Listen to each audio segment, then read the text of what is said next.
Hola cuenteros, muy buenas noches a todos. La historia que escucharán hoy no es un simple relato, sino una confesión perturbadora de alguien que cargó en silencio durante años, una vida marcada por el acoso, el rencor y un dilema moral que lo llevó al borde de la oscuridad más absoluta. Antes de comenzar, recuerda suscribirte al canal, dejar tu like y compartir este video con quienes disfrutan del misterio y el terror. Y al final, cuéntame en los comentarios, ¿qué habrías hecho tú en su lugar? Sean pues bienvenidos y acérquense a la luz para que hablemos de la oscuridad. Soy el Cuentacuentos.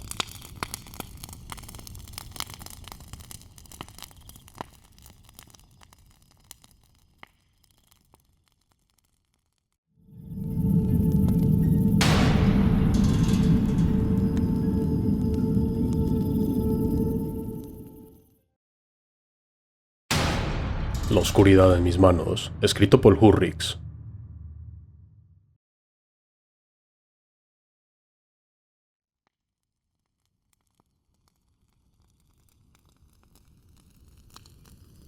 Esta es una de las perturbadoras confesiones que han llegado a mi correo desde hace un tiempo.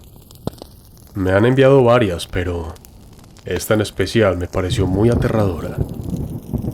Por respeto he cambiado los nombres de estas personas y le he dado un toque más narrativo al correo que recibí. Sin más, aquí está la historia. Sin más, aquí está el cuento.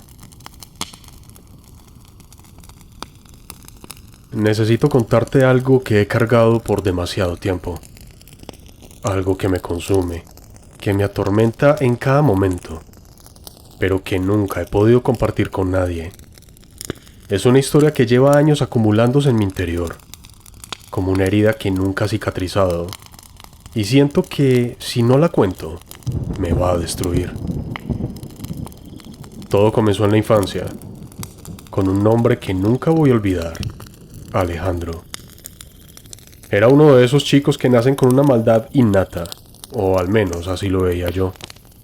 Desde que empezamos la primaria, se convirtió en mi sombra, pero no una sombra cualquiera. Alejandro era esa oscuridad que se colaba en cada rincón de mi vida, cada respiro que daba, cada lugar al que iba. No sé por qué me eligió a mí, tal vez porque yo era más callado, más reservado, tal vez porque nunca supe cómo defenderme, pero lo hizo y lo disfrutaba. Las bromas comenzaron de forma casi inocente. Me empujaba en los pasillos, me quitaba el almuerzo, me hacía tropezar. Cosas que, para un niño, parecían simples molestias. Pero a medida que crecíamos, sus burlas se volvían más perversas, más diseñadas para quebrarme por dentro. Recuerdo una vez tendría unos 11 años, cuando Alejandro y su grupo de amigos me encerraron en el baño del colegio durante horas. Lo que hizo que esa experiencia fuera horrible no fue el encierro en sí, sino lo que hizo mientras yo estaba atrapado. Alejandro había traído una bolsa de excrementos que habían recogido de algún animal, no sé de dónde, y la esparció por debajo de la puerta del cubículo donde yo estaba. Me gritaba que eso es lo que te mereces, tú no vales más que esa mierda. Y lo peor fue cuando, después de un tiempo, se fueron y me dejaron allí, rodeado de ese asqueroso olor y aquella humillación. Cuando al fin me sacaron, yo estaba cubierto de lágrimas y de desesperación. Nadie me ayudó, nadie hizo nada. No pude volver a ser el mismo después de eso. Esa fue solo una de las muchas veces que me hundió en su juego. En otra ocasión, durante un viaje escolar, me robaron la ropa mientras me duchaba y tiraron una cubeta de agua fría sobre mí cuando intenté salir. Todos los chicos se reían mientras Alejandro hacía comentarios obscenos, diciendo que me veía mejor así, como un perro mojado. Cada vez que lo pienso, puedo sentir la vergüenza y el miedo, y con cada burla me iba desmoronando un poco más. Esas experiencias no solo dejaron cicatrices visibles, sino también mentales. Pasé años en terapia, Al principio mis padres no entendían lo que me pasaba. Pensaban que yo era solo un niño tímido, retraído, que necesitaba ser amigos, pero no sabían lo que vivía cada día en la escuela. La terapia me ayudó, pero también me hizo revivir esos momentos una y otra vez, como si nunca pudiera escapar de ellos.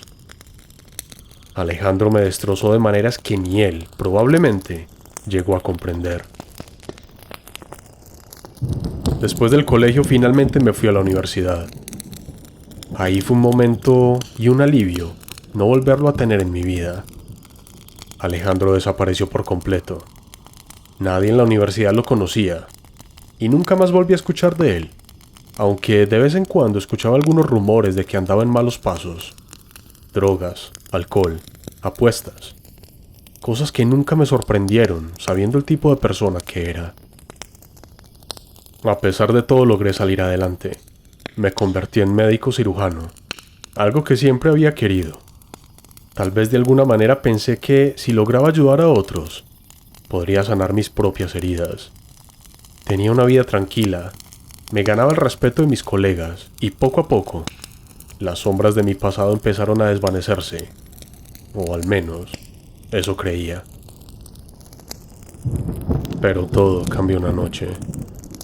Estaba en casa, ya tarde, cuando escuché el motor de un carro lujoso afuera. Era un coche negro, de esos que no suelen verse en mi vecindario. Salí y vi a un hombre, uno de esos a los que todos en la ciudad conocen, pero nadie menciona. Era parte de una familia poderosa, peligrosa. Una familia con conexiones profundas, de las que todos saben, pero de las que nadie quiere hablar. El hombre me dijo que necesitaba hablar conmigo. Pensé que era por una consulta médica, tal vez algo urgente. Pero no.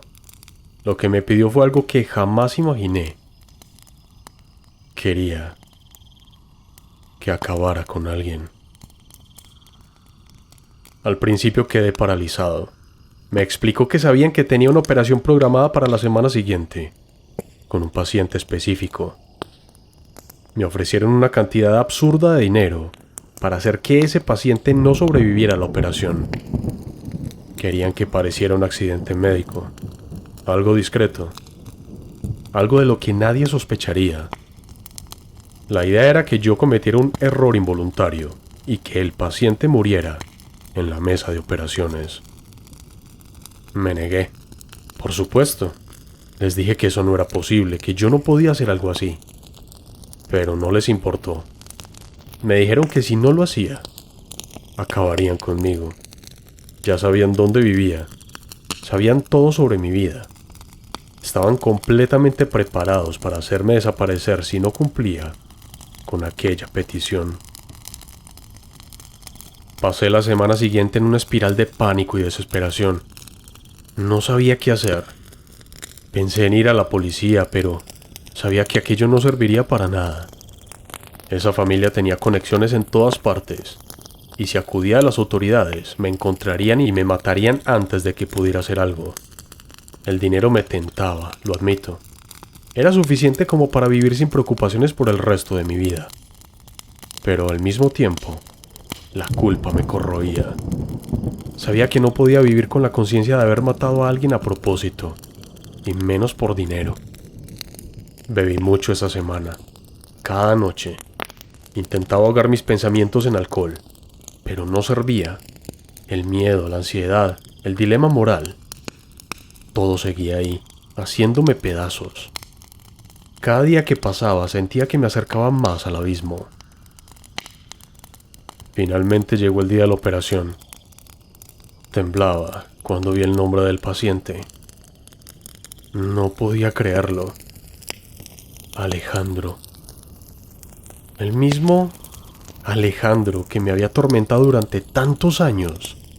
Estaba acostado en mi mesa de operaciones, inconsciente, sin saber que yo era su cirujano. Mi primer impulso fue el de sorpresa, seguido por una oscura sensación de justicia. Allí estaba, el hombre que había destruido mi infancia, completamente vulnerable. Podía hacer lo que me habían pedido, y por primera vez nadie me culparía. De hecho, me estaban pagando para hacerlo. Podía acabar con él. Podía terminar con todo el dolor que me había causado. Y al mismo tiempo, salvar mi propia vida. El anestesiólogo me dijo que el paciente ya estaba listo para la operación. Mi corazón latía tan fuerte que sentía que iba a explotar. Alejandro no me reconoció, claro. Llevaba la mascarilla, el gorro quirúrgico, y habían pasado tantos años que para él yo era solo otro médico. Pero yo lo conocía, lo recordaba en cada detalle. Allí estaba, era mi decisión, hacerlo y salvar mi vida, o no hacerlo, y enfrentar las consecuencias. No voy a entrar en detalles sobre lo que pasó en esa sala de operaciones. No te voy a decir qué decidí hacer. Pero lo único que te puedo asegurar es que sigo vivo. Tengo una pequeña fortuna en el banco. Y nunca más voy a tener que preocuparme por Alejandro.